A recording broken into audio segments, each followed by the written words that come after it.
Terima kasih Anda masih bersama kami di Berita Banten, dan bagi Anda yang baru saja bergabung, kami hadirkan kembali 3 berita utama pagi hari ini.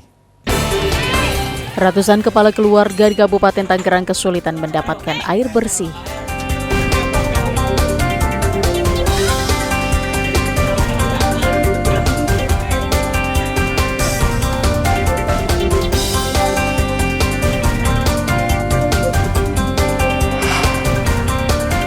Gara-gara hutang, wanita 52 tahun di Kabupaten Tangerang dibunuh tetangga.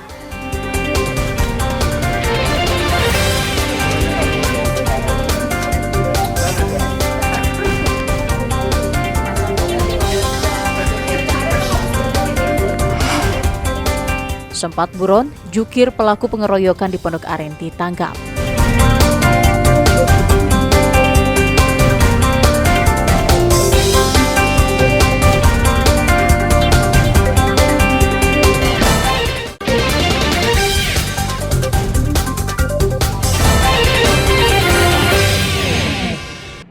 Penyegelan bangunan sekolah yang dilakukan pihak yang mengaku sebagai ahli waris pemilik lahan kembali terjadi. Kali ini terjadi di Sekolah Dasar Negeri Kuranji yang berada di Kelurahan Kuranji, Kecamatan Taktakan, Kota Serang. Bahkan penyegelan ini merupakan yang kedua kalinya. Pada penyegelan pertama, pihak yang mengaku ahli waris hanya memasang spanduk, sedangkan kali ini dilakukan dengan memasang pagar di depan gerbang sekolah yang terbuat dari bambu. Akibat penyegelan tersebut, guru dan juga siswa yang keluar masuk sekolah pun terganggu. Mereka hanya bisa masuk melalui jalan sempit yang berada di samping sekolah. Sebelumnya telah terjadi mediasi antara pihak yang mengaku ahli waris dengan pemerintah Kota Serang, namun tidak membuahkan hasil. Untuk kejadian penyegelan di Kuranji, ini kedua kalinya.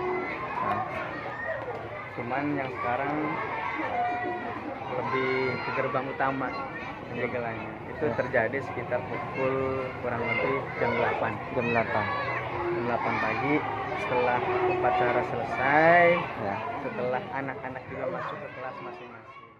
Pihak sekolah menyerahkan penuh permasalahan tersebut ke Pemkot. Meski terganggu, namun proses belajar mengajar siswa terus berjalan.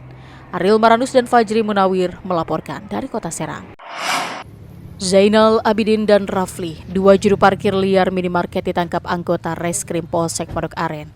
Keduanya telah menganiaya konsumen minimarket hingga mengalami luka cukup parah. Video penganiayaan tersebut sempat viral. Polisi pun langsung bergerak ke lokasi guna menyelidikinya. Dari hasil rekaman CCTV, polisi mengetahui identitas pelaku dan pernah menggerebek rumahnya, namun pelaku kabur. Tim kemudian melanjutkan pengejaran hingga akhirnya berhasil menangkap. Dari hasil CCTV kita mendapatkan salah satu potongan wajah. Kita sesuaikan dengan data yang ada bahwa pelakunya memang orang asli situ. Saat itu juga saya langsung mendatangkan unit opsional dan saat pimpin langsung kita lakukan penangkapan. Kedua pelaku mengeroyok konsumen minimarket karena tidak membayar jasa parkir beberapa waktu lalu. Sebagai langkah pencegahan, polisi juga mendata seluruh juru parkir yang ada di wilayah hukum Polsek Pondok Aren dan menghimbau para pelaku usaha untuk memasang kamera pengawas atau CCTV untuk keamanan. Para pelaku dijerat dengan pasal 170 KUH Pidana dengan ancaman hukuman 5 tahun penjara. Ariel Maranus dan Syabudin Atar melaporkan dari Tangerang Selatan. Puluhan buruh yang didominasi oleh perempuan melakukan unjuk rasa di depan PT Pelita Enemelware yang berada di Kecamatan Cikande, Kabupaten Serang. Puluhan buruh ini menuntut perusahaan memecatnya sesuai dengan aturan yang berlaku.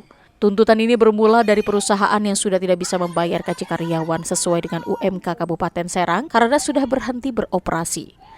Saat ini dalam 1 bulan, buruh hanya masuk bekerja selama 4 hari saja dengan upah sebesar Rp350.000 per bulan.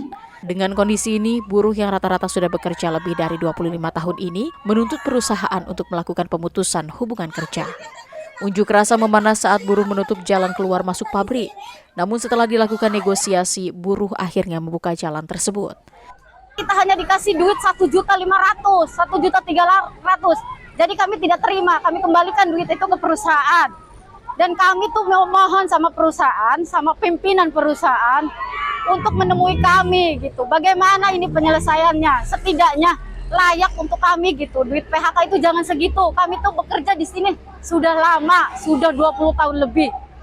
Sementara itu, menurut kuasa hukumnya, pihak perusahaan masih mempertimbangkan tuntutan buruh. Kita sebelumnya hari Selasa kemarin sudah bipartit, pertemuan antara pihak pengusaha dengan pihak pekerja. Kalau dari pihak perusahaan, mereka menjalankan prosedur, kalau ini kan hubungan industrial ya, prosedur-prosedur yang perselisihan hubungan industrial, kita dari perusahaan mempersilahkan mereka untuk menjalankan itu. Besok kita akan bipartit kedua, gitu. Kalau memang mereka mau demo, kita tidak pernah melarang karena memang itu haknya mereka, dipersilakan selama itu tidak anarki dan tidak mengganggu aktivitas produksi, aktivitas perusahaan dan mengganggu tetangga juga seperti lalu lintas dan perusahaan di sekitar. Para buruh mengancam akan menutup pintu masuk pabrik hingga tuntutannya dipenuhi perusahaan. Ariel Maranus dan Ahmad Sayuti melaporkan dari Kabupaten Serang. Ya, informasi tadi mengakhiri berita Banten pagi hari ini. Saya Rusdi Maulana mewakili kerabat kerja yang bertugas mengucapkan terima kasih, selamat pagi dan sampai jumpa.